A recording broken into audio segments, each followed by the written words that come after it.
menonaktifkan saudaraku Eko Hendro Purnomo dan saudaraku Surya Utama sebagai aktifkan saudara Ahmad Saroni dan Nafa Urba sebagai anggota DPR RI dari fraksi Partai Nasdem.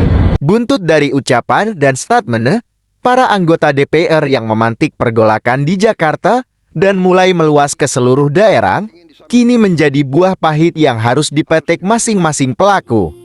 Kabar terbaru masing-masing dapat hadiah istimewa dari ketua DPP partai pengusung mereka yang mengantar ke gedung parlemen yang konon katanya terhormat. Baik pelawak Eko dan Uyah-Kuyah yang diusung Partai PAN, juga Sahroni dan Nafa Urbot yang diusung Partai Nasdem. Masing-masing mendapat kado indah dari partai tersebut. Semua berawal dari mereka yang membuat rakyat begitu membara kemarahannya. Bahkan kerusuhan yang semakin meluas, yang awalnya bertujuan ke DPR, kini sudah menjalar ke institusi kepolisian yang ikut menjadi sasaran kemarahan rakyat. Dan semua itu diawali dengan ulah mereka. DPP Partai Amanat Nasional memutuskan untuk menonaktifkan saudaraku Eko Hendro Purnomo dan saudaraku Surya Utama sebagai anggota DPR RI dari fraksi Partai Amanat Nasional DPR RI terhitung sejak hari Senin 1 September 2025. Bahwa atas pertimbangan hal-hal tersebut di atas, dengan ini DPP Partai Nasdem menyatakan terhitung sejak Senin 1 September 2025, DPP Partai Nasdem menonaktifkan saudara Ahmad Saroni dan Nafa Urba sebagai anggota DPR RI dari fraksi Partai Nasdem. Hal ini menjadi kabar bahagia sekaligus duka.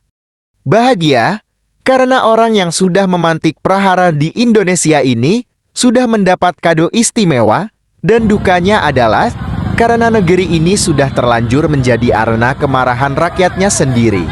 Bahkan, gejolak yang semakin memanas dan banyaknya insiden yang menjurus kepada tindakan-tindakan kriminal membuat Presiden menyampaikan peringatan keras dan bisa menjadi ajang pembantaian massal jika rakyat terus menyuarakan aspirasi dengan cara yang menyimpang.